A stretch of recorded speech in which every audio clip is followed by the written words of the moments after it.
Muito bem, vamos lá continuar a nossa aula de quarta-feira, a nossa aula em que estamos resolvendo uma prova imensa de português da Banca Sebrasco. Vamos lá, já estamos na questão 41. Acompanhe aqui comigo. Tínhamos um texto longo, né, quilométrico, mas uma observação que você deve ter feito é que nesse primeiro texto aqui não foi preciso aplicar a leitura. Por quê? Porque você reparou as questões que vieram, nenhuma foram questões de interpretação de texto até agora, não é? Já fizemos a questão 40, agora vamos para a questão 41. Então, pessoal, o Sebrasco ele tem essa característica mesmo, né, de às vezes trazer um texto aí longo, um texto muito grande, mas na verdade não fazer nenhuma questão de interpretação de texto. Então, mais uma vez, segue aquele nosso conselho, não é? Antes de fazer a leitura do texto, vai em todas as questões que vêm depois dele, verifica se tem questão de interpretação, circula essa questão de interpretação para que você possa resolver essas questões assim que acabar a leitura do texto. Então, aqui foi um exemplo que você não encontrou nenhuma questão de interpretação. E aí, no dia da prova, você não vai ler o texto. É realmente desperdício do seu tempo precioso lá no dia da prova. Tá bom? Então, vamos lá? Questão 41. No último período do quarto parágrafo do texto, as formas verbais dispensasse e romper-se expressam o quê?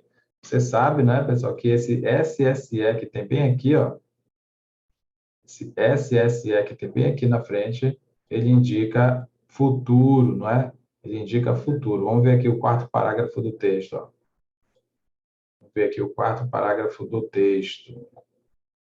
1, 2, 3.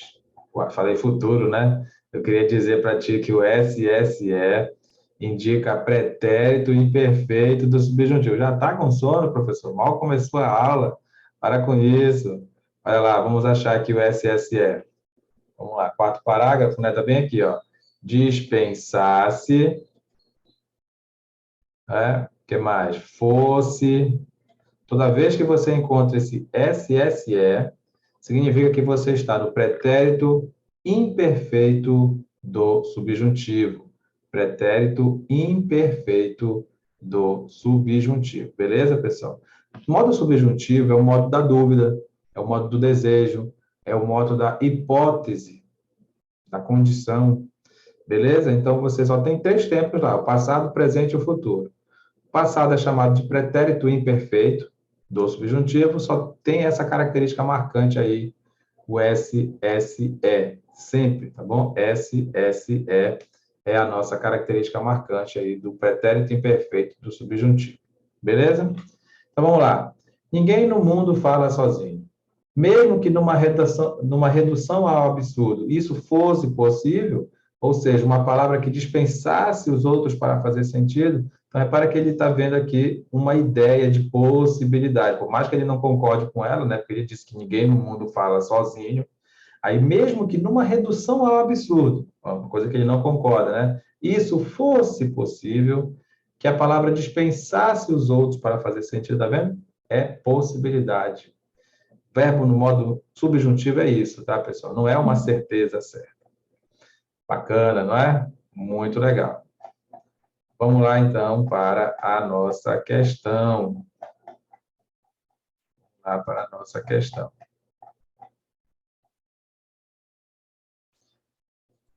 Questão 41.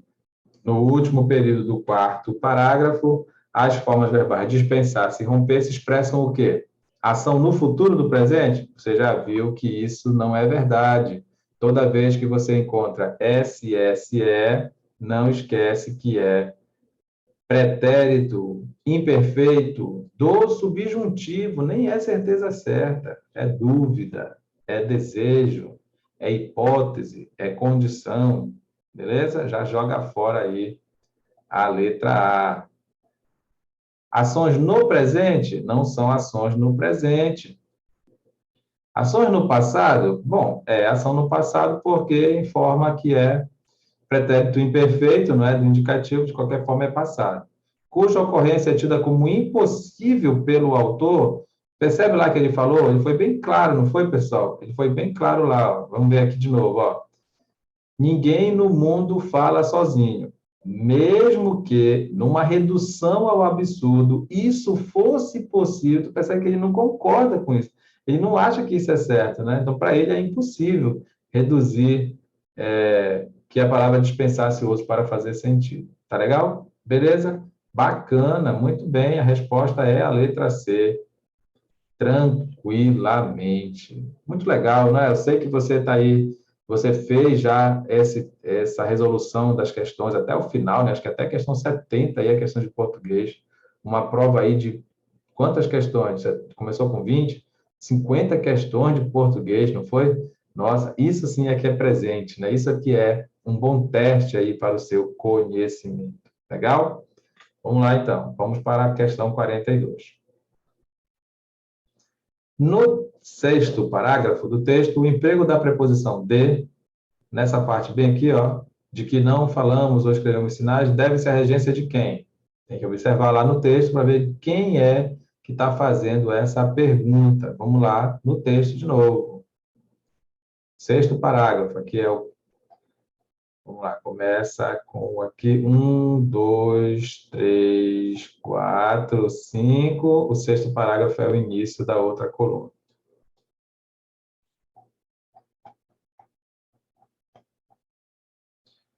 Enquanto isso, é sempre bom lembrarmos que nesse traçado infinito de vozes, o que trocamos não são símbolos e tudo mais. Olha aqui, ó. A vida da linguagem está no fato de que não ouvimos ou lemos apenas sons ou letras. Ah, pessoal, essa ficou fácil, não foi? No fato de que não ouvimos. Fato de quê? Repara que a palavra fato é um nome completo, né? Você precisa dizer fato de quê? No fato de que não ouvimos ou lemos apenas sons ou letras. Realmente é a partir da palavra fato que você faz a pergunta. Fato de quê? O fato de que não falamos ou escrevemos sinais. Olha que bacana, né? Você tem aí um complemento nominal oracional. Acredite, tudo isso aqui é um complemento nominal. Mas como tem verbo dentro, né, você pode chamar aí de oração subordinada, substantiva, completiva, nominal. Bacana? Mas por que, professor? Eu tenho dificuldade com isso. É porque você fez uma pergunta a partir da palavra fato. A palavra fato não é verbo, né? A palavra fato é um substantivo transitivo, ou seja, é um nome incompleto. Você vai e faz a pergunta depois dele, aí a resposta é complemento nominal. Mas como tem verbo dentro, você chama de complemento nominal oracional ou de oração subordinada substantiva completiva nominal. Inclusive, diz aí para mim que esse que é chamado de conjunção integrante. Conjunção integrante, porque ele completa o sentido da frase que vem antes, da parte que vem antes, né? Se eu disser só até a palavra fato, fica incompleto. Aí você faz a pergunta depois, complemento nominal. Beleza? Muito bom. Essas foram as questões referentes àquele primeiro texto, aquele textão. Ó, olha o tamanho do texto, pessoal. Uma coluna todinha aqui, mais um pouquinho aqui, ó. É um texto enorme e você não precisou ler. Por que que você não precisou ler? Porque simplesmente o que aconteceu aqui foi o quê? Você precisou, você verificou depois da leitura, depois do texto, você viu que não tinha nenhuma questão de interpretação. Aí você pula o texto. Combinado? Faça sempre isso. Faça sempre isso. Vamos lá, vamos ver aqui agora, ó. Opa, aqui vai começar um novo texto, né? Aqui vai começar um novo texto. Aí você, antes de começar a ler, você pula o texto todinho, verifica se tem questão de interpretação. Se tiver uma, já é motivo para você ler. Ó, os desdobramentos da narrativa apresentada, impulsionados essencialmente pelo fato de que tem que ler o texto. Tem que ler o texto, tá bom? Mas por que que é necessário você fazer essa análise, né? Porque, pessoal, prova, quando você está fazendo prova, o tempo passa muito rápido. O tempo passa muito rápido, pessoal, é incrível. Então, você tem, assim, que fazer de tudo para que você faça a prova bem tranquila, não é? Não fique lá nos últimos minutos ainda querendo resolver questão, principalmente se a prova tiver redação, não é mesmo? Se a prova tiver redação, você tem que, ou você se livra logo da redação e faz a prova bem tranquilo, ou você faz a prova rápido para poder fazer a redação. Então, de qualquer forma, tente economizar o seu tempo, né? Então, a gente não leu aquele primeiro texto nenhuma vez, porque não precisava mesmo, mas agora você está vendo que precisa. Vamos lá ler o nosso segundo texto. Um homem, dado a estudos de ornitologia, por nome Macedo, referiu a alguns amigos um caso tão extraordinário que ninguém lhe deu crédito. Alguns chegam a supor que Macedo virou o juízo. Eis aqui o resumo da narração. No princípio do mês passado, disse ele, indo por uma rua, sucedeu que um tilbury, à disparada, quase me atirou ao chão. Escapei saltando para dentro de uma loja de Belchior. Ia a sair quando vi uma gaiola pendurada da porta. Não estava vazia. Dentro pulava um canário.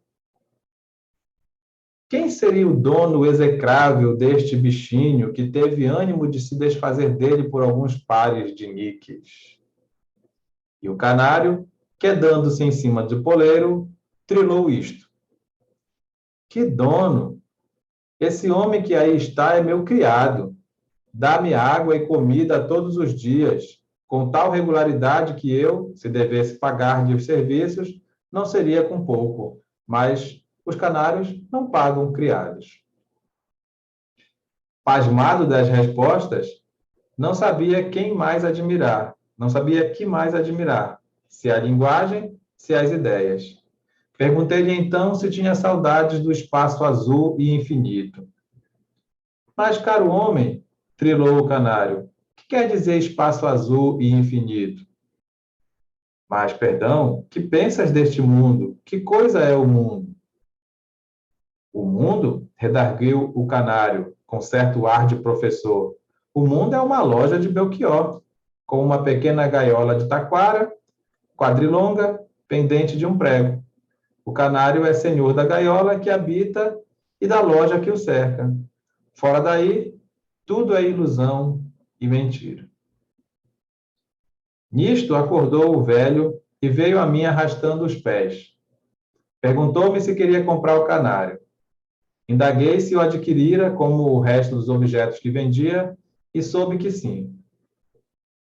Paguei-lhe o preço, mandei comprar uma gaiola e ordenei que a pusesse na varanda da minha casa, de onde o passarinho podia ver o jardim e um pouco do céu azul. Era meu intuito fazer um longo estudo do fenômeno, sem dizer nada a ninguém, até poder assombrar o século com a minha extraordinária descoberta. 3 semanas depois da entrada do canário em minha casa, pedi-lhe que me repetisse a definição do mundo. O mundo, respondeu ele, é um jardim assaz largo, com repuxo no meio, flores e arbustos, alguma grama, ar claro e um pouco de azul por cima. O canário, dono do mundo, habita uma gaiola vasta, branca e circular, donde mira o resto. Tudo o mais é ilusão e mentira.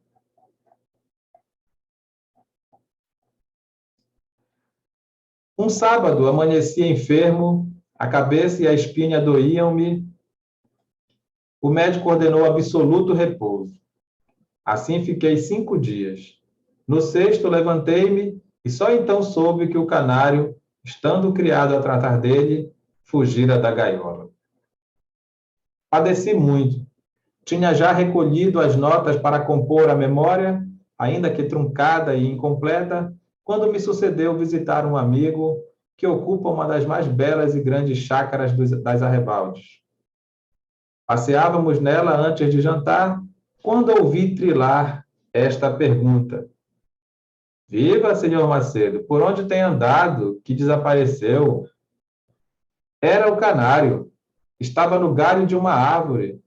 Falei ao canário com ternura, pedi-lhe que viesse continuar a conversação naquele nosso mundo composto de um jardim e repuxo, varanda e gaiola branca e circular. Que mundo? Tu não perdes os maus costumes de professor. O mundo, concluiu solenemente, é um espaço infinito e azul, com o sol por cima. Indignado, retorqui-lhe que se eu lhe desse crédito, o mundo era tudo, até já fora uma loja de Belchior. De Belchior, trilou ele as bandeiras despregadas. Mas há mesmo lojas de Belchior? Que bacana, não é? Tinha que ser Machado de Assis. 50 contos selecionados. O título do texto é Ideias do Canário. Muito legal, muito bacana. Vamos direto para a questão 43. Os desdobramentos da narrativa apresentada no texto são impulsionados essencialmente pelo fato de o pássaro. Ó, você viu que foi uma sequência de fatos aí que aconteceram, né? Os desdobramentos da narrativa apresentada no texto são impulsionados essencialmente pelo fato de o pássaro compreender as limitações do senhor Macedo. Não é essa a história. O pássaro mudar sua perspectiva social, ele mudou a perspectiva social, sim, mudou. No começo o mundo era só aquela gaiola quadrada lá onde ele vivia na loja de Belchior, depois o mundo ficou um pouquinho maior, com um jardim, um pouquinho de azul e tal, que ele conseguia ver, mas na verdade não, né? O fato é que esse animalzinho era esperto, né? Muito espertinho, porque ele fez aí uma grande sacada, não é? Se mostrou como um besta que não sabia nada do mundo, foi aí enganando aí o autor da história, da narrativa, o personagem da nossa narrativa, e no final ele disse a mesma coisa que o cara tinha dito no começo, que o mundo é um vasto azul infinito com o sol por cima, não é? Então era muito inteligente. Essa é a nossa resposta. Ele não foi subestimado pelo senhor Macedo, ele só enganou o senhor Macedo, né? Utilizou ironia para interpelar o senhor Macedo, ele utilizou essa ironia, sim, utilizou, mas os desdobramentos do texto, olha o que a questão está perguntando, é aqui que está o esquema. O desdobramento da narrativa se dá pelo fato de que o pássaro é muito inteligente mesmo. Beleza? Quero aproveitar essa questão, né, já que a gente está anotando tudo, você sabe que nas nossas aulas a gente aproveita tudo, não é mesmo? A gente aproveita tudo. Então, por que está escrito de-o? Você pode me explicar por que está escrito de o pássaro? Por que não pode ser assim? Essencialmente pelo fato do pássaro ser demasiadamente inteligente. Por que não pode ser do pássaro? Você sabe por quê? Sabe sim. É porque o pássaro é sujeito do próximo verbo. O pássaro é sujeito do verbo ser. Se o pássaro é o sujeito do verbo ser, eu não posso pegar esse de e grudar no o. Anota isso, um dia vai cair na tua prova, tá? Um dia vai cair na tua prova. Os fatos, os desdobramentos são impulsionados pelo fato do pássaro ser inteligente? Do pássaro? Não. Por que não pode ser do pássaro? Porque o pássaro é o sujeito do próximo verbo, você nunca vai grudar a preposição no sujeito. Beleza? Guarda essa dica aí. Sabe que a gente nunca perde nenhuma informação, né? A gente sempre tem algo a aprender nas resoluções dos nossos exercícios. Vamos para a questão 44. É correto afirmar que há uma relação direta do texto com o gênero textual? Olha, o nosso texto é narrativo, né? Afinal de contas, tudo não foi história. Mas que gênero é esse? É uma notícia? Não, isso não é uma notícia, né? Não é uma notícia de jornal. É um sermão? Não, não é um sermão. Dá até para a gente pensar que é uma saga, né? De tão maravilhosa que é essa história, né? E não é uma piada também. A resposta é relato, porque ele está relatando o que aconteceu, não é? Ele está relatando o que aconteceu. Tudo bem, ele está ligado ao gênero relato. Está ligado ao gênero relato. Beleza? Pela história que ele contou aí, foi relatando tudo o que aconteceu. Tá bom? Tanto que ele diz logo no começo que é uma ideia bem fantástica, né? Maravilhosa, eu acho que aí ninguém acreditou nele, não é? Ele contou o relato dele, mas ninguém acreditou nele. E claro que tinha que perguntar o que é uma loja de Belchior. Você não sabe o que é uma loja de Belchior? Não? É uma loja que vende tudo que tu imaginar. né? Uma loja que vende um monte de coisa, geralmente coisa velha, não é? Geralmente coisa velha. Então, tá aqui, mercadorias usadas.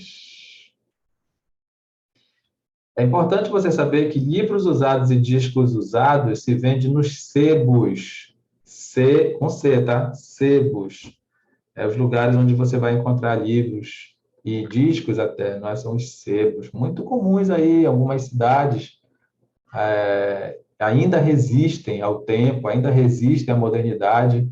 É um local que você vai, entra e parece que você está viajando no tempo, você encontra um monte de coisa assim do arco da velha, coisas que eram boas no seu tempo, que as pessoas largaram de mão, abandonaram, mas sempre tem os grandes saudosistas que gostam de ir lá, pegar o livro original, pegar um disco de vinil lá do tempo dos antigamente, é muito legal. Sebo, o nome, tá? Com C. Não, com C não, eu falei que era com C, é com S, muito bem, beleza. Muito bem, obrigado, obrigado. C, com S, com C é o celular do Carneiro, né? Obrigado, obrigado, obrigado, obrigado. Bacana, muito bem. Olha o sono, hein? Vamos para a próxima questão? Vamos lá. Vamos lá, então, para a questão 46. Infere-se do texto que, ao narrar a história do canário aos amigos, o senhor Macedo valeu-se de que tipo de discurso? Olha que bacana, né? Como foi que ele fez essa, como foi que ele fez esse relato, né? Essa transmissão do tudo que aconteceu com ele? Foi um texto dialógico, ou seja, ele dialogou com as pessoas?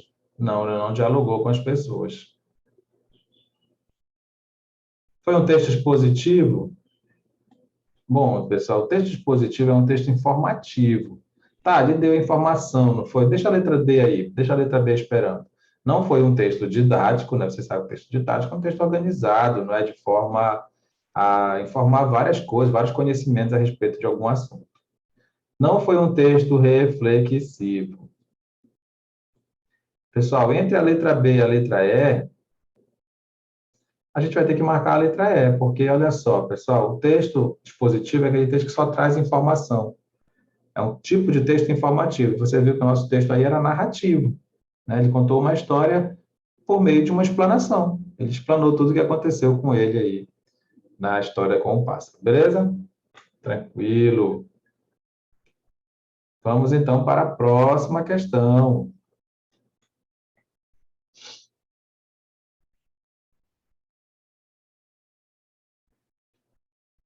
Não fique com sono, não vá para a cama com dúvida, tire todas as suas dúvidas. Se você quer fazer uma pergunta sobre essas questões aí, escreve no grupo, escreve no nosso grupo de WhatsApp que eu vou te responder na hora, tá bom? Sei que tu está falando aí, eu não estou te ouvindo, não é? Tu pode fazer a pergunta aí no nosso grupo específico de estudo que você conhece, para fazer as suas perguntas, tá? Ou aí no chat mesmo do YouTube, não tem problema nenhum, tá legal? Vamos lá. Questão 47. Mas, não começa aí, deixa de graça. A questão começa o termo mais, respectivamente. O que é que ele está indicando esse mais aqui?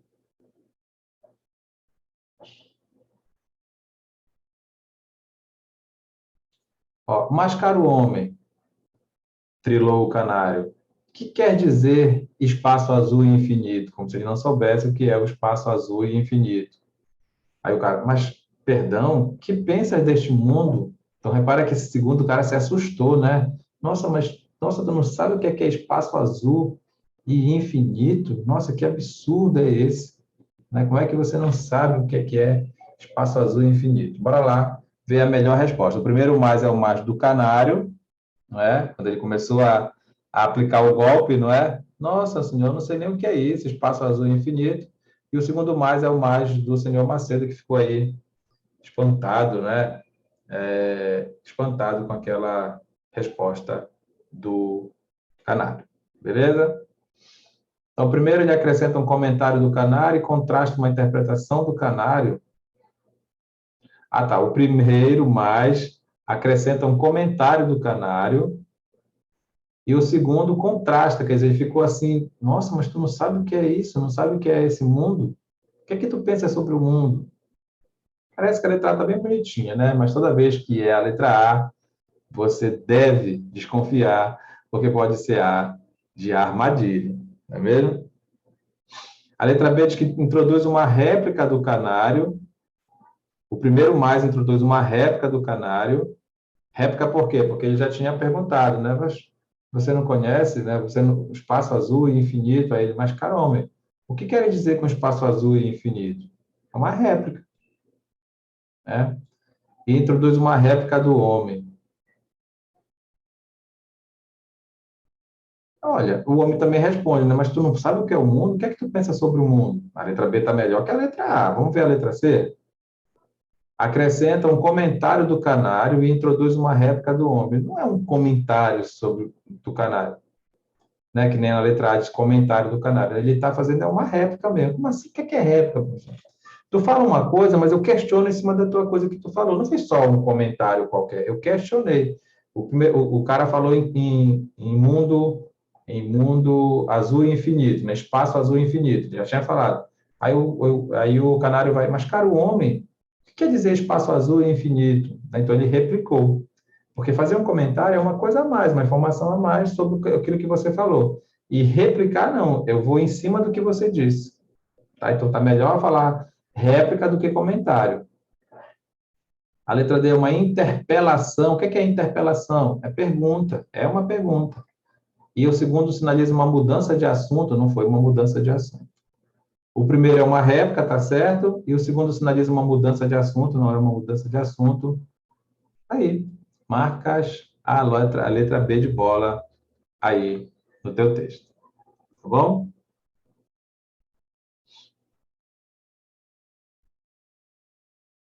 Tranquilo? Beleza? Então tá.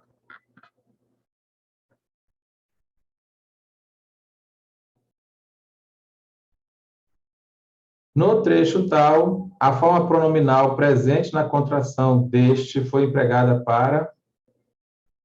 Olha, pessoal, entende a pergunta, hein? A forma pronominal, um pronome, presente na contração dessa palavra aqui, ó. Você sabia que o deste é a união da palavra de mais a palavra este? É isso mesmo, é a união da palavra de mais a palavra este. Tá certo? Beleza? Então, ele quer saber qual é o este. Quem seria o dono execrável deste bichinho? Deste. Por que ele falou deste? Porque está perto dele. Você sabia disso? Isso aí a gente aprendeu na escola, não aprendeu? Este está perto de mim, esse está perto de ti e aquele está longe de nós dois. Você aprendeu isso na escola, não aprendeu? Este porque está perto de mim, esse porque está perto de ti e aquele porque está longe de nós dois. Então, por que ele usou o este? Foi para localizar o substantivo mais próximo com relação a outros substantivos presentes? Não, a relação é em relação a ele. O substantivo tem que estar mais próximo em relação a ele mesmo, tá bom? Não está marcando tempo, está fora, tá bom? Enfatizar a ideia de que havia um animal entre os objetos, fazer menção ao que havia na frente, perto do narrador. Perto, está perto de mim, eu uso este. Está perto de ti, eu uso esse. Está longe de nós dois, eu uso aquele. Aqui é a resposta. Bacana? Chamar a atenção do leitor para algo mais presente? Não, né? Nada a ver.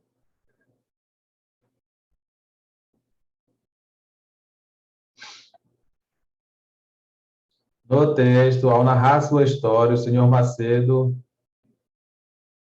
centra-se em um conflito pessoal. Tá boa essa, né? Tá boa essa, mas é a letra A. É um conflito pessoal, né? Ele ficou lá um tempo com o canário, depois o canário fugiu, depois ele achou o canário, queria que voltasse, mas o canário se mostrou mais esperto que ele. Ocupa-se da metaforização. Pessoal, aqui não tem metaforização, aqui tem personificação. Você sabe o que é personificação? É quando você transforma qualquer coisa num personagem. Por exemplo, ele transformou o canário numa pessoa, né? O canário está conversando com ele, Personificação, também chamado de prosopopeia, tá bom? Anota aí. Divaga sobre uma questão não resolvida, devagar, fala sobre as coisas não resolvidas. Foco em sensibilizar usando tom dramático.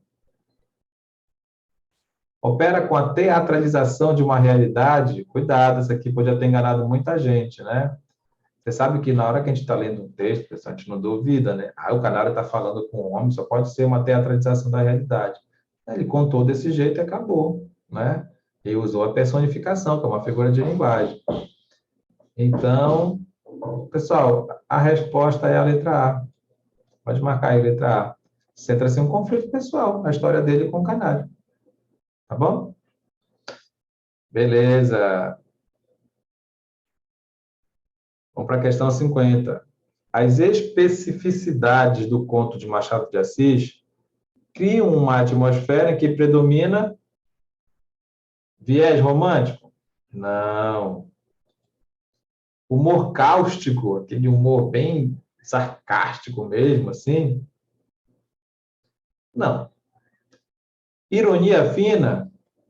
Texto de Machado de Assis, a característica dele é a ironia fina. Ah, mas eu não conheço os textos de Machado de Assis. Mas tu conhece esse aí. Mas teve ironia nesse nosso texto? Olha, o Papagaio achou um meio bem legal de fazer de trazer a sua liberdade de volta, não é? Começou enganando o senhor Macedo lá que ele não conhecia o mundo, depois aceitou que o mundo era aquele sítio, e depois, na primeira oportunidade que ele teve, ele fugiu e foi ver o mundo de verdade, que ele sabia que existia. Tendência hilariante, quer dizer, humor demais, né, no texto, a gente não teve muito isso. Tom sarcástico, a gente já viu que não teve. Por eliminação, pode marcar aí a letra C. Que bacana, né? É muito fácil. Vamos lá? Vamos, a gente tem que terminar essa prova. Essa prova é gigantesca, 50 questões de português. Isso é maravilhoso. Para o narrador do texto, a história contada é o quê? Para o narrador, a história é hilária? A história é decepcionante? A história é corriqueira, é uma coisa que acontece todo o tempo? A história é incômoda? Ou a história é inacreditável? Ele disse lá no início, ninguém acreditou no que o cara estava contando. Ninguém acreditou. Bacana, né? Muito massa.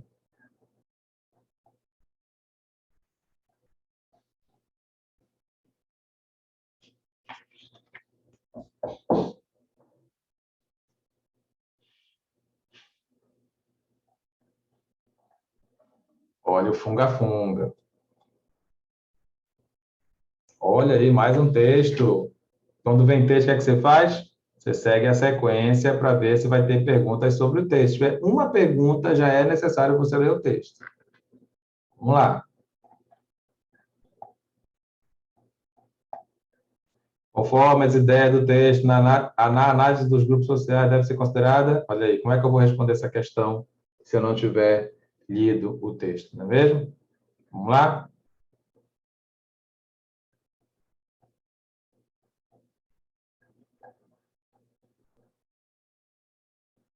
Tenho argumentado que os grupos sociais estruturais não devem ser pensados de acordo com uma lógica substancial, que os definiria segundo um conjunto de atributos que seriam comuns a todos os seus membros e constituiriam suas identidades, mas a partir de uma lógica mais relacional, em que os indivíduos seriam compreendidos como posicionados nas estruturas dos grupos sociais, sem que estas determinassem suas identidades.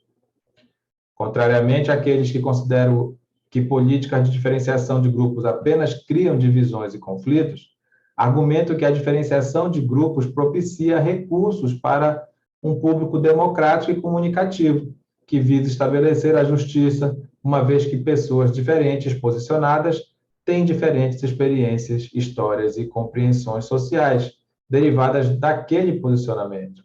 A isso chamo perspectiva social. Conforme suas posições sociais, as pessoas estão sintonizadas com determinados tipos de significados e relacionamentos sociais, com os quais outras pessoas estão menos sintonizadas. Eventualmente, estas últimas não estão posicionadas nem sequer de forma a ter consciência delas. A partir das suas posições sociais, as pessoas têm compreensões diferenciadas dos eventos sociais e de suas consequências. Uma vez que suas posições sociais derivam parcialmente das construções que as pessoas fazem delas, assim como das construções que elas fazem de outras pessoas em diferentes posições, pessoas diferentemente posicionadas podem interpretar de modos diferentes o significado de ações, eventos, regras e estruturas. Cada perspectiva social é particular e parcial com relação ao campo social em seu todo. E, a partir de cada perspectiva, alguns aspectos da realidade dos processos sociais são mais visíveis que outros. Assim, uma perspectiva social não comporta um conteúdo específico determinado. Nesse sentido, a perspectiva difere do interesse e da opinião. A perspectiva social consiste em um conjunto de questões, experiências e pressupostos mediante os quais mais propriamente se iniciam raciocínios do que se extraem conclusões. A perspectiva é um modo de olhar os processos sociais. A perspectiva é um modo de olhar os processos sociais sem determinar o que se vê.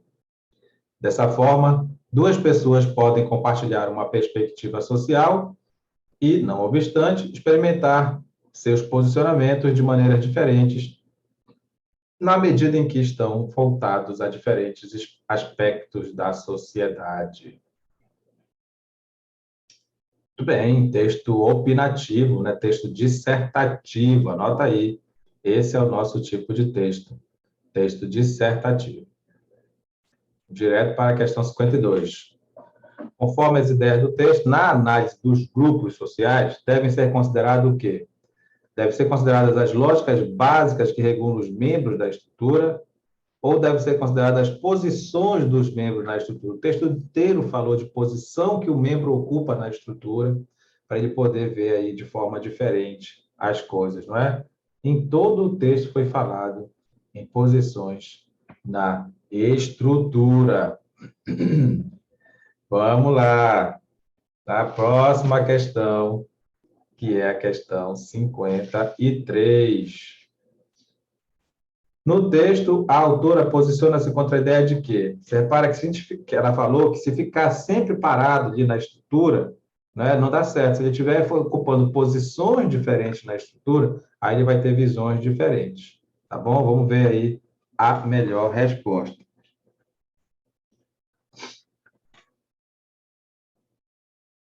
Os grupos sociais estruturais não devem ser pensados de acordo com uma lógica substancial. Ela está contrária a isso?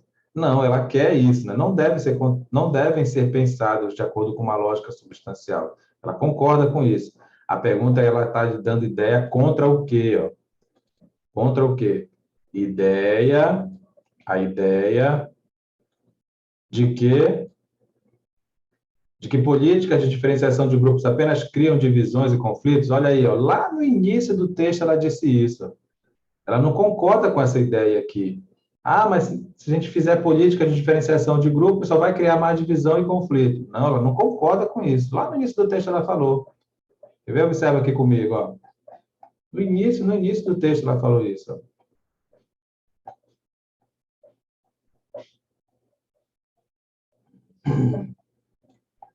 Tem argumentado que os grupos sociais são estruturais, não devem ser pensados de acordo com uma lógica, ela concorda com isso.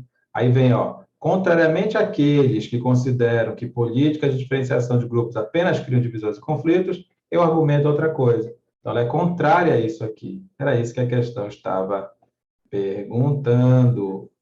Maravilha.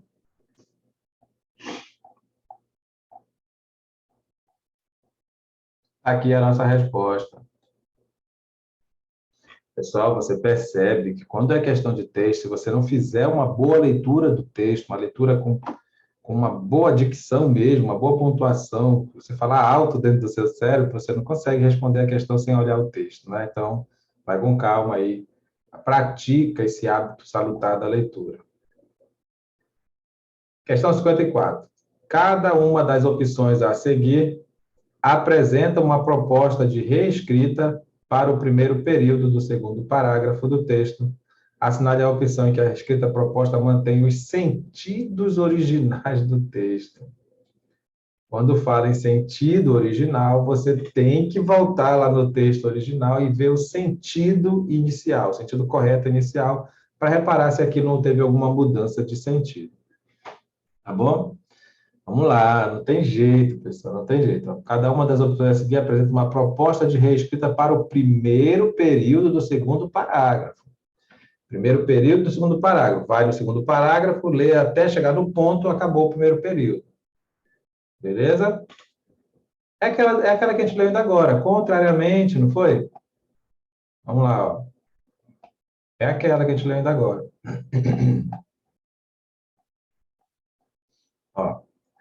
Contrariamente àqueles que consideram que políticas de diferenciação de grupos apenas criam divisões e conflitos, argumento que a diferenciação de grupos propicia recursos para um público democrático comunicativo que visa estabelecer a justiça, uma vez que pessoas diferentemente posicionadas têm diferentes experiências, histórias e compreensões sociais derivadas daquele posicionamento. Olha, tudo isso aqui é o primeiro período do segundo parágrafo. Você sabe essa história de período, né? É quando acaba lá no ponto. É quando acaba lá no ponto. Beleza? Então, bora ler mais uma vez, para a gente ficar seguro da nossa resposta? Não pode mudar o sentido. Não pode mudar o sentido. Vamos lá. Eu sou contrário. Contrariamente àqueles que consideram que políticas de diferenciação de grupos apenas criam divisões e conflitos, para que eu não concordo com isso, né? Eu argumento que a diferenciação de grupos propicia recursos para um público democrático comunicativo que visa estabelecer a justiça, uma vez que pessoas diferentemente posicionadas têm diferentes experiências, histórias e compreensões sociais derivadas daquele posicionamento. Vamos achar uma resposta que não mude esse sentido, esse significado.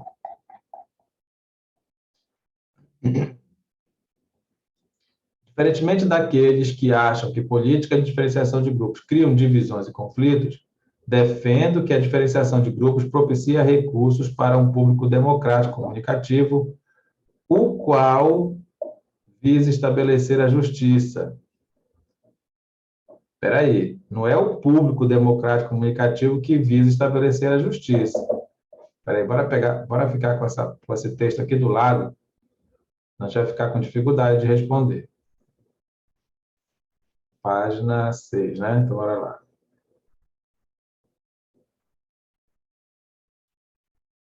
Aqui, sim. Ó, tá aqui o texto original, tá, pessoal? Tá aqui o texto original, tudo isso aqui, do contrariamente até o posicionamento. Quem é que visa estabelecer? Ó, que a diferenciação de grupos propicia recursos para um público democrático comunicativo que visa estabelecer a justiça. Que visa. Quem é que visa estabelecer a justiça? É a diferenciação de grupos que propicia recursos. Ah, não, é o público democrático comunicativo mesmo, né? Que visa, tá certo. É o público democrático comunicativo que visa estabelecer. É ele que visa estabelecer justiça. Mas, olha o que aconteceu aqui na mudança. Eu troquei o que por o qual. Não pode, não, professor? Pode. Pode. Você pode trocar o que por o qual. Olha aqui, ó. Troquei o que, tá vendo? O que por o qual. Mas tu reparou que tem uma vírgula aqui? Tu sabe que o qual é pronome relativo? Não sabe? Ainda não decorou os nossos 8 pronomes relativos? Eu não acredito. Que, quem, quando, onde, como. O qual, cujo e quanto. O qual, cujo e quanto. O qual é pronome relativo. E quando é pronome relativo, se tiver uma vírgula, muda alguma coisa? Muda. A relação é de explicação. E se não tiver vírgula, a relação é de restrição. Mudou o sentido drasticamente. Olha a importância, por isso que eu sempre falo nas nossas aulas, aprende pronome relativo. Uma questão difícil dessa, essa aqui é uma questão muito difícil, né? Exige tempo, exige paciência, exige atenção na sua leitura do texto. E aqui você percebe que esse pronome relativo não está com vírgula, é relação de restrição, mas a banca colocou uma vírgula. É relação de explicação, não serve a letra A. Não serve a letra A. Bora logo para a letra B. Ao contrário daqueles que acreditam que políticas de diferenciação de grupos criam exclusivamente divisões e conflitos, exclusivamente, acho que não tem a palavra exclusivamente, né? O que é que tem a palavra exclusivamente aqui? Ah, tem, que é o apenas. Tem aqui, ó, apenas, tá vendo? Tem o apenas aqui, e aqui ele trouxe exclusivamente. Cadê a letra B? Trouxe exclusivamente. Tá certo. Não tá errado, não. Beleza? Lá tem o apenas, é somente. Assevero que a diferenciação de grupos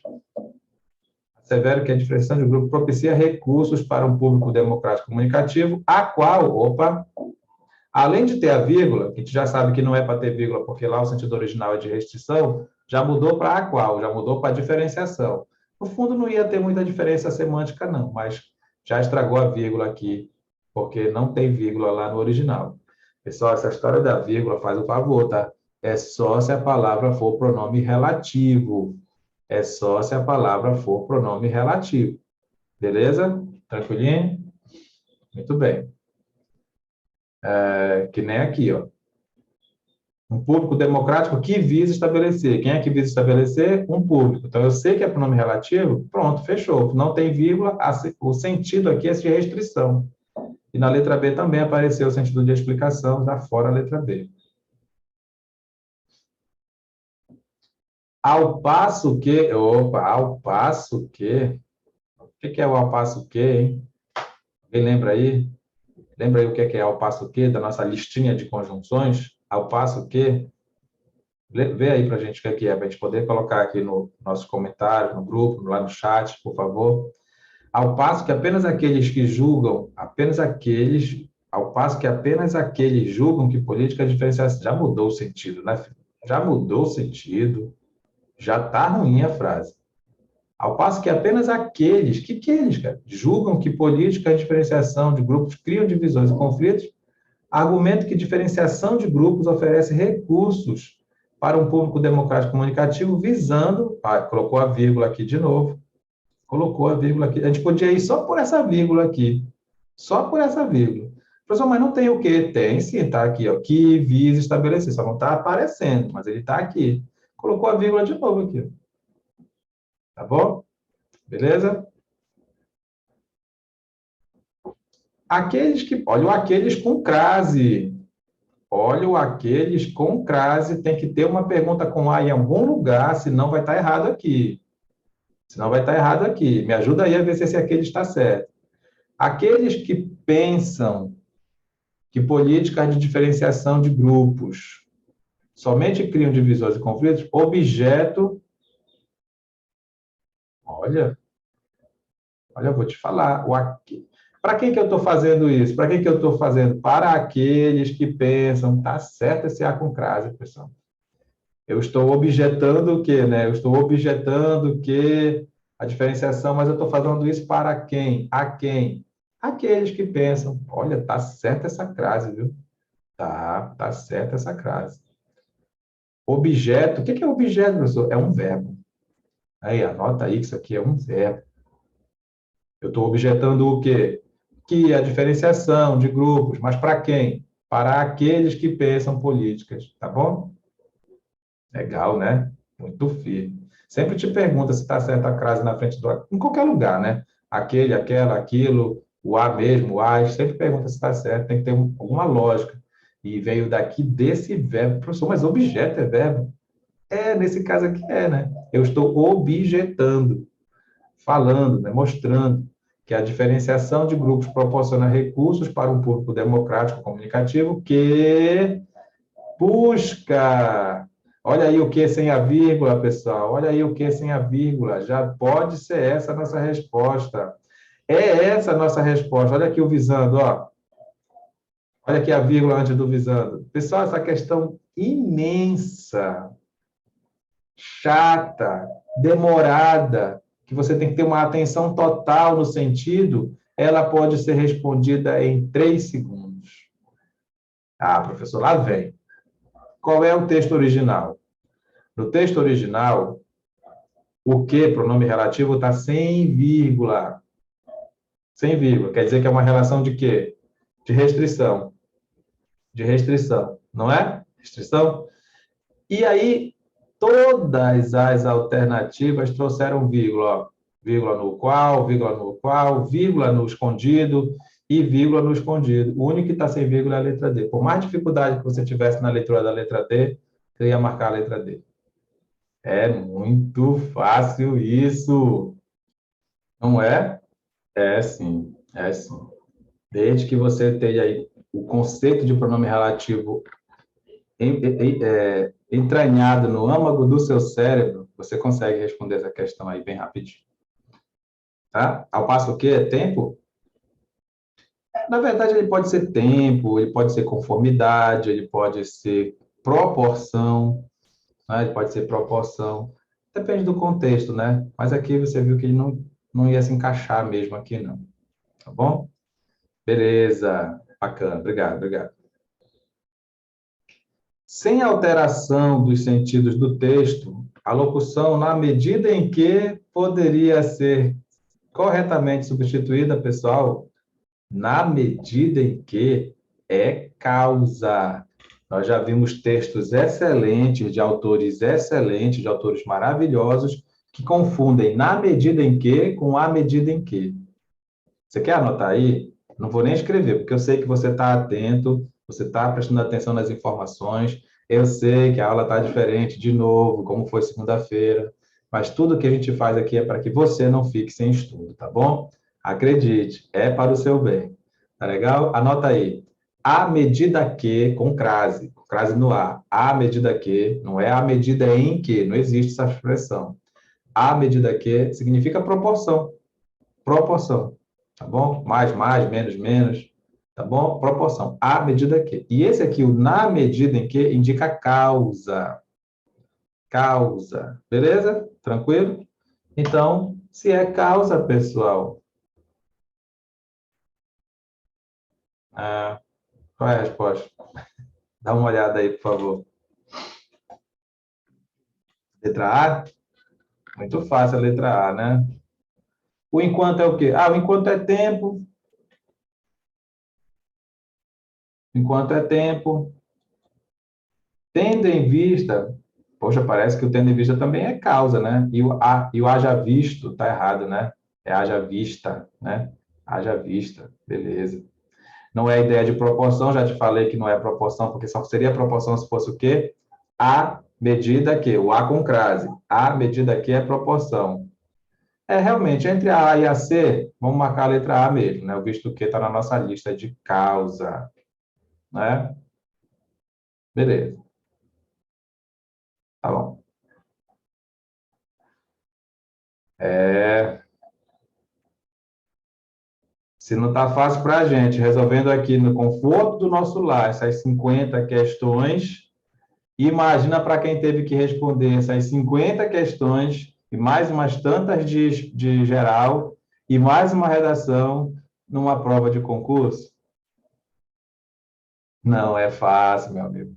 Passar em concurso público depende de você, da sua atenção total aos seus estudos, da sua disciplina que você vai ter com esse seu estudo, do foco, da sua atenção. É um compromisso com você mesmo, tá bom? Não é fácil, meu amigo. Não é fácil. No terceiro parágrafo do texto, o trecho tal caracteriza-se no contexto do desenvolvimento da argumentação como no contexto da argumentação. Vou apelar aqui para você que já estudou raciocínio lógico comigo. Você sabe o que é um argumento? Não lembra? Um argumento é um conjunto de, no mínimo, 3 frases. No mínimo, 3 frases. As primeiras, normalmente, são as informações que vão sustentar a última, que é a conclusão. Então, essas primeiras são chamadas de premissas e a última é chamada de conclusão, porque a partir das premissas você pode chegar a uma conclusão. Então, são informações, né? São informações que sustentam a sua opinião, que é aquilo que você fala lá na terceira frase. Beleza? Então, bora lá. Uma vez que suas posições sociais derivam parcialmente das construções que outras pessoas fazem delas, assim como das construções que elas fazem de outras pessoas em diferentes posições, se você for lá no texto, você vai ver que o que vem depois agora é uma conclusão disso. Já que acontece isso, então, não vou lá ler o texto, vai ficar muito sacal, né? Mas, repara, uma vez que existe isso, então existe aquilo, sabe? Então, você trouxe a premissa para depois trazer a conclusão. Letra B de bola, a nossa resposta. Fica fácil se você lembrar do argumento. O que é um argumento lógico? São as premissas que dão base para a conclusão. As premissas que dão base para a conclusão. Então, isso aqui era uma premissa que vai dar como conclusão o que vem depois aí. Uma vez que as posições fazem isso, então, bora fazer aquilo. Esse último é a conclusão e isso aqui é a premissa. É isso, tá, pessoal? A premissa é como se fosse um argumento que prova a sua opinião. Beleza? É isso. E lá vem mais texto. E quando vem texto, o que é que você faz na prova do CESP? Foi qualquer prova, não é? Você vai lá depois do texto e vê se a pergunta que vem depois do texto é uma pergunta relacionada ao texto. Infere-se do texto que o que deixou o autor atento ao perigo de uma única história foi o fato de... Olha aqui, olha aqui. Fato de ela, de novo, ó, fato de ela. O ela é sujeito, pessoal, do verbo ter. O ela é ainda vai cair isso na tua prova. Já te falei só hoje, já falei a segunda vez aqui contigo, ó. De ela ter, quem é que vai ter? É ela. Então, por isso que eu não posso falar dela. Não posso falar dela ter. Tá? Só um parênteses aí na nossa questão. Bora ler o texto, pessoal, sem preguiça. Eu sou uma contadora de histórias e gostaria de contar a vocês algumas histórias pessoais sobre o que eu gosto de chamar o perigo de uma única história. Eu fui uma leitora precoce, e o que eu lia eram livros infantis britânicos e americanos. Eu fui também uma escritora precoce, e quando comecei a escrever, eu escrevia exatamente os tipos de histórias que eu lia. Todos os meus personagens eram brancos de olhos azuis. A meu ver, o que isso demonstra é como nós somos impressionáveis e vulneráveis em face de uma história, principalmente quando somos crianças. Bem, as coisas mudaram quando eu descobri os livros africanos. Então, o que a descoberta dos escritores africanos fez por mim foi: salvou-me de ter uma história única sobre o que os livros são. Anos mais tarde, pensei nisso quando deixei a Nigéria para cursar universidades nos Estados Unidos. Minha colega de quarto, americana, ficou chocada comigo. Ela perguntou se podia ouvir o que ela chamou de minha música tribal e, consequentemente, ficou muito desapontada quando eu toquei minha fita da Mariah Carey. Minha colega de quarto tinha uma única história sobre a África, uma única história de catástrofe. Nessa única história não havia possibilidade de os africanos serem iguais a ela, de jeito nenhum. Então, após ter passado vários anos nos Estados Unidos como uma africana, eu comecei a entender a reação de minha colega para comigo. Se eu não tivesse crescido na Nigéria e se tudo que eu conhecesse sobre a África viesse das imagens populares, eu também pensaria que a África era um lugar de lindas paisagens, lindos animais e pessoas incompreensíveis, lutando em guerras, sem sentido, morrendo de pobreza e AIDS, incapazes de falar por eles mesmos e esperando serem salvos por um estrangeiro branco e gentil. É assim, pois, que se cria uma única história. Mostre um povo como uma coisa, como somente uma coisa, repetidamente, e será o que eles se tornarão. É impossível falar sobre única história sem falar sobre poder. Poder é a habilidade de não só contar a história de uma outra pessoa, mas de fazer a história definitiva daquela pessoa. Comece com uma história com as flechas dos navios americanos e não com a chegada dos britânicos, e você tem uma história totalmente diferente. Comece a história com o fracasso do Estado africano e não com a criação colonial do Estado africano, e você tem uma história totalmente diferente. Histórias importam. Muitas histórias importam.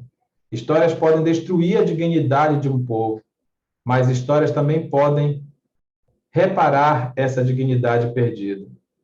Quando nós rejeitamos uma única história, quando percebemos que nunca há apenas uma história sobre nenhum lugar, nós reconquistamos um tipo de paraíso. Égua do texto lindo. Semana passada nós tivemos aí o 19 de abril e, embora estejamos em 2022, não é? 522 anos após a invasão do Brasil, ainda tem gente que diz que o 19 de abril é o dia do índio, o dia de colocar um colar na cabeça, um cocá na cabeça, dia de pintar aqui o rosto, não é? E ficar por isso mesmo. Por quê? Porque a história que foi contada para a gente foi que os portugueses descobriram o Brasil e chegaram ali, deram presentes para os índios, e os índios devolveram os presentes para os portugueses, e ficou tudo bem, tudo belo, verde e amarelo. Comece a história diferente, dizendo que os índios estavam vivendo as suas vidas aqui no Brasil e que foram invadidos, tomados as suas terras pelos portugueses, e você já tem uma história diferente. Por isso que não se diz mais Dia do Índio, diz Dia do Povo Originário, Dia dos Povos Originários, os verdadeiros donos da terra. Não vai escrever na tua redação aí Dia do Índio, que tu vai passar vergonha. Tá bom? É o Dia dos Povos Originários, aqueles verdadeiros donos do Brasil que hoje são massacrados, humilhados, têm suas mulheres estupradas dentro das suas aldeias por causa dos invasores de terras, principalmente aqueles que dão a desculpa do progresso, não é mesmo? Que levam lá as suas máquinas terríveis para acabar com aquela civilização e contratam os próprios índios, assim, ei, vem cá, tá com fome, né? Eu te dou um prato de comida se tu me der a tua irmã. Tu acha que é mentira? Tu não está acompanhando a realidade da tua vida mesmo, né? É assim mesmo. É assim. Desculpa aí, tá? Foi mal. Vamos lá. Infere-se do texto que o que deixou a autora atenta ao perigo de uma única história foi o fato de ela ter lido livros de escritores africanos? Não, não foi isso que atentou para saber que é o perigo de ter uma única história. Entendido o poder das narrativas, opa, crescido na Nigéria, não, passado vários anos nos Estados Unidos, isso aí ajudou um bocado, né? Ela viu lá como é que a amiga dela se surpreendia com ela. Convivido com uma colega americana, também a mesma coisa da letra D. A resposta é a letra B, tranquilamente. O poder das narrativas. Até hoje, a gente acha que o dia de Tiradentes, né? Ah, o dia de Tiradentes, eu nem lembro da história. O cara foi trucidado, enforcado, desquartejado, porque ele se opôs ao sistema dominante. É o jeito de contar a história que faz com que você ganhe o poder. Né? Então, por isso que ela diz aí que também é necessário mudar a história para que as pessoas sintam esse prazer numa liberdade. Olha aqui, ó. Quando nós rejeitamos uma única história, quando percebemos que nunca há apenas uma história sobre nenhum lugar, nós reconquistamos um tipo de paraíso. Existe uma esperança de a gente começar a recontar a história da maneira correta, não é? E não como aquela que nos ensinaram na escola, que tudo era lindo, tudo era maravilhoso. Faz um estudo rápido de quantos povos indígenas existiam no Brasil na época do descobrimento. Quantos estão hoje? Como é que eles vivem?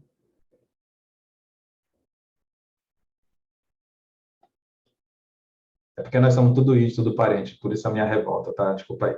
Vamos lá. Questão 58. Qual é a tipologia do nosso texto, pessoal? Esse texto trouxe o que predominantemente dentro dele? Diz para mim aí. Ele trouxe alguma coisa demais, né? Você sabe que são só 5 tipos de texto? Você sabe ou não sabe? Sabe, né? Tipo narrativo, que é quando conta histórias, tem personagem, tempo, espaço. Tipo descritivo, quando detalha, né, os ambientes, os lugares, as pessoas. Tipo dissertativo, quando traz uma opinião a respeito de alguma coisa. E o texto informativo, que é aquele que traz somente informação. E tem o texto injuntivo também, que é o texto orientativo.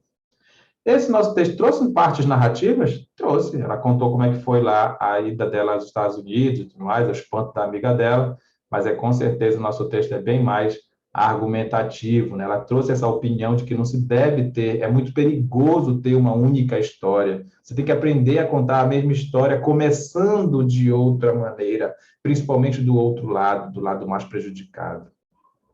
Não é mesmo? É a letra B, a nossa resposta. Vamos lá. Aqui ela vai trazer um textão do texto. Ó. Textão não é para você ler agora, né? Fala sério. No trecho tal, no trecho tal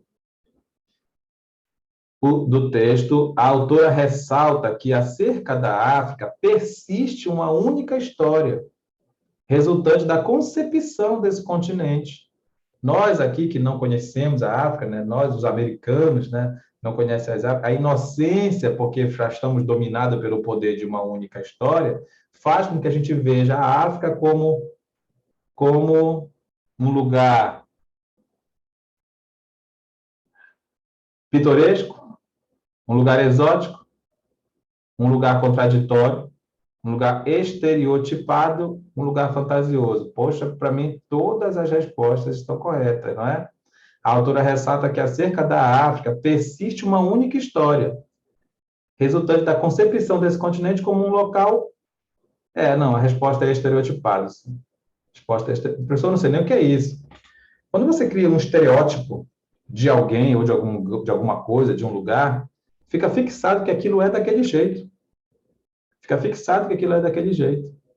Não é? Você, querendo ou não, você tem estereótipo de assaltante. Tem ou não tem? Tem, sim. Não vem para cá com a tua branquitude, não. Tem um estereótipo de assaltante, sim. Ah, é preta, é assaltante. Que cabelo crespo é assaltante. É pobre, é assaltante.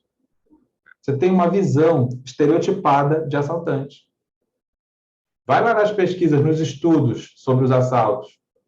Vai lá sobre os assaltos. A maioria das pessoas que assaltam é branco. É branco. Mas isso ninguém conta. O que importa é o estereótipo. O estereótipo. Está aí estereotipado isso. Então, a África ela foi estereotipada por muitos anos, até hoje, na verdade. Aquele lugar bonito, né, os animais e tudo mais, fome, AIDS, tudo é estereótipo.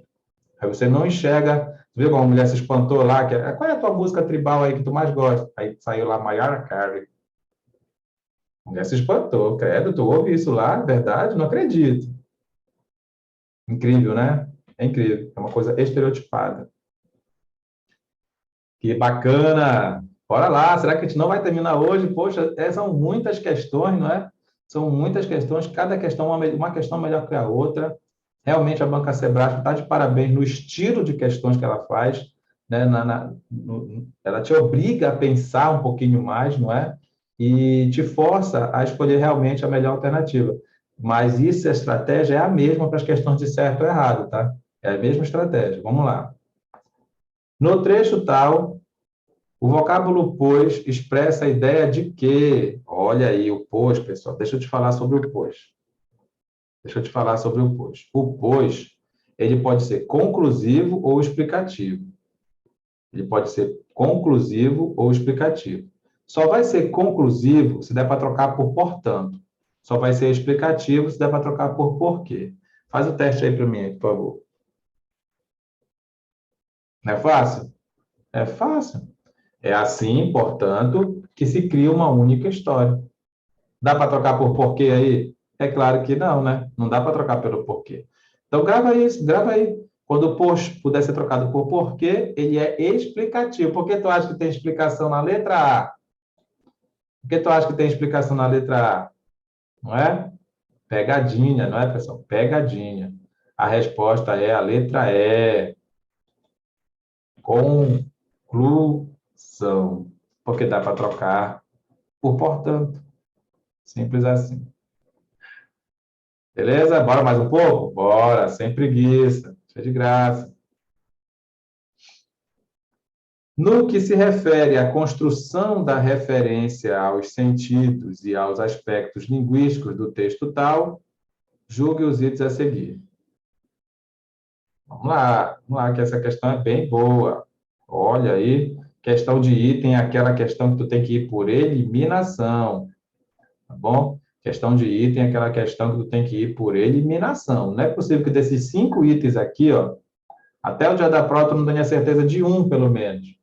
Com certeza de um, tu já pode excluir a alternativa. Certeza de 2, melhor ainda. Certeza de 3, acabou a questão. Tá bom? Vamos lá.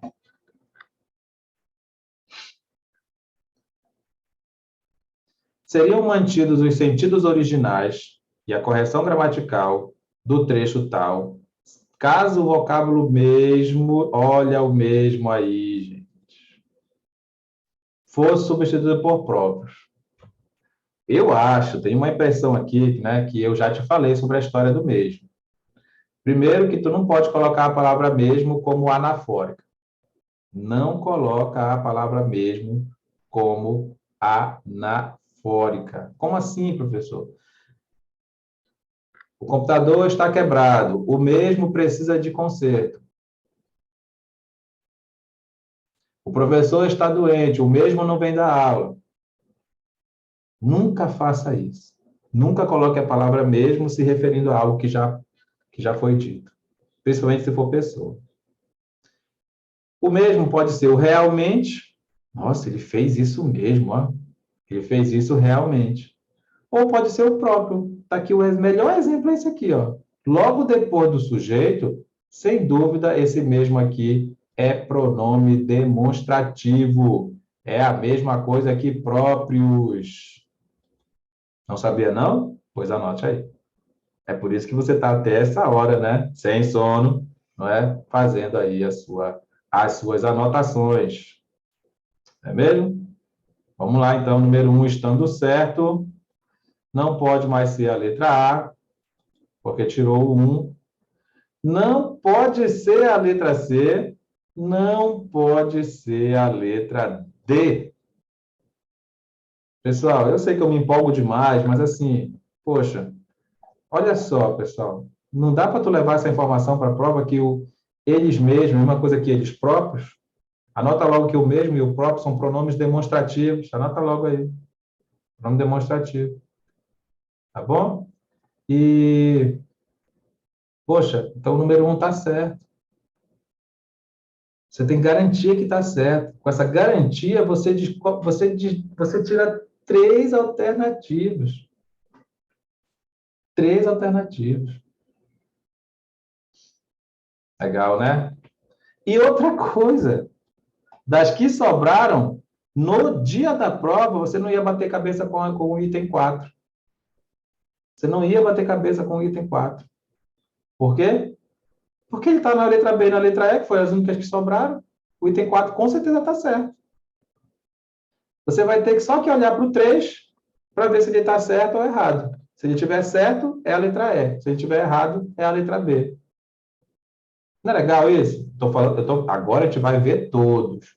Agora a gente vai ver todos. Para a gente terminar a nossa aula aí com chave de ouro, a gente vai ver todos. Mas eu quero te mostrar que no dia da prova, tu ia ler só, até que tu ia ler só 2 itens. O primeiro, que te garantiu aí 3 fora, e o terceiro, porque é ele que vai decidir. Não é bacana isso? Eu gosto de insistir nisso, porque, assim, na minha utopia de professor, eu imagino que tu vai seguir os conselhos. Olha, uma prova do SESP, se tu não segue o conselho de ver quais são as de texto para fazer primeiro as de texto, tu vai perder um tempo muito grande. Viu que aquele primeiro texto a gente não leu? Até hoje a gente não leu esse texto. Por quê? Porque era um texto gigantesco, mas que não tinha nenhuma questão sobre ele.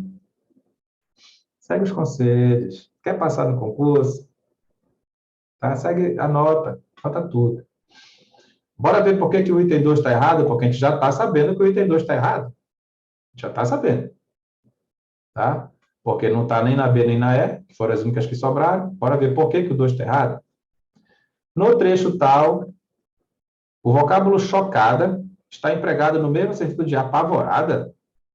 Minha colega do quarto americana ficou chocada comigo. Ficou apavorada. Ah, que é isso? Ela ficou surpresa, né? Ficou espantada. Essa apavorada. Maria, Jesus. O item 3 a gente já sabe. Ah, tá. O item 3 é quem vai decidir, né? O item 3 a gente vai decidir. Bora logo ver se está certo, se está errado, para a gente marcar a resposta. Caso no trecho tal, a sequência não só fosse deslocada para imediatamente após a palavra habilidade, escrevendo-se assim, ó, o sentido original do texto seria alterado? Ah, com certeza. Não vou nem ler. O não só, ele é par com o mas também lá na frente. O não só é par com o mas também lá na frente. Então, ele está adicionando ideias. Então, se eu mudar a posição do não só, eu vou adicionar ideias diferentes, eu vou adicionar coisas diferentes. Então, onde eu coloco o não só, se eu colocar o não só perto do verbo, então não só faz isso, como também faz aquilo. Se eu colocar o não só perto de um nome, não só bombom, mas bebida. Entende? Tem que formar para aí no sentido. Então, se eu mudar de posição o não só, se eu mudar de posição o não só, sem dúvida vai mudar o sentido.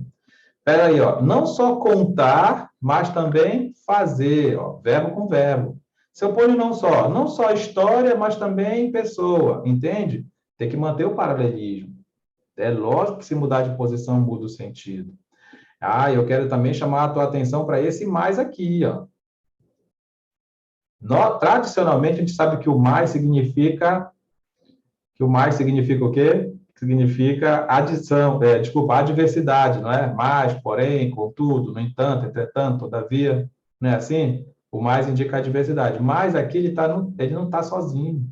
Ele está com um não só. Se ele está com um não só, aqui não é só o mais, pessoal, é o mais também. Escreve aí. Não só contar a história, mas também fazer a história. Não só contar a história, mas também fazer a história. Se eu mudar o não só para frente da habilidade, vai ser assim, ó. Não só é habilidade, mas também é tal coisa. Tá bom? Item 3 está corretíssimo. O sentido vai ser alterado.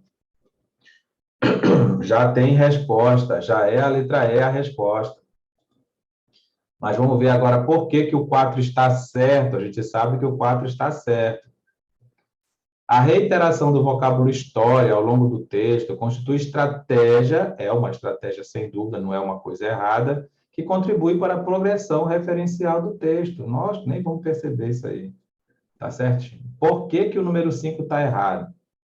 A expressão um tipo de paraíso, lá no último período, lembra quando ela falou, se a gente não tiver, se a gente souber que não é só uma história que tem que ter, é hiperônimo da expressão Estado africano. Pessoal, olha aqui. Se você quiser saber o que é hiperônimo, guarda o seguinte. A partir de uma palavra, você me dá vários exemplos dessa palavra. Essa palavra é hiperônimo. Não entendeu? Vou falar bem devagar, bem devagar. A partir de uma palavra, a partir da palavra fruta. Fruta. Consegue me dar alguns exemplos de frutas? Na hora, né? banana, maçã, abacaxi, laranja. A palavra fruta vai ser chamada de quê? Hiperônimo, porque a partir dela eu te citei os exemplos. Banana, maçã, abacate. Esses exemplos, anota aí, são chamados de hipônimos. Hipônimos. Por que hipônimos? Porque são os exemplos que foram retirados a partir daquela palavra original. A palavra original é o quê? Hiperônimo, e os exemplos são o quê? Hipônimos. Anota aí que é mais uma informação útil para a sua prova. Eu ouvi dizer que quem estuda nunca perde seu tempo. Eu ouvi dizer. Tá bom? Vamos lá, então? De novo.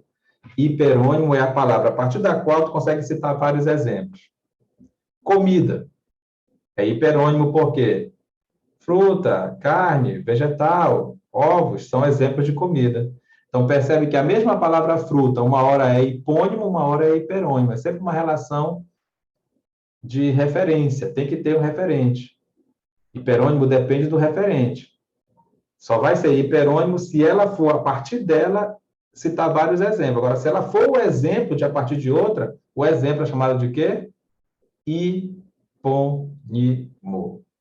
Tá vendo, pessoal? Sempre dá para aprender qualquer coisa com as nossas resoluções de questão, não é mesmo? E aqui nós temos uma prova gigantesca, uma prova que nós ainda não conseguimos responder todos. Vamos continuar na próxima quarta-feira e hoje a gente vai parar por aqui, porque eu sei que você também está estudando direito com o professor Ronaldo, ele já vai entrar aí na nossa outra sala, o link já chega aí rapidinho, e para você que me acompanhou até aqui, eu só agradeço a companhia, a paciência, o prestígio. Valeu mesmo. Até a próxima. Tchau.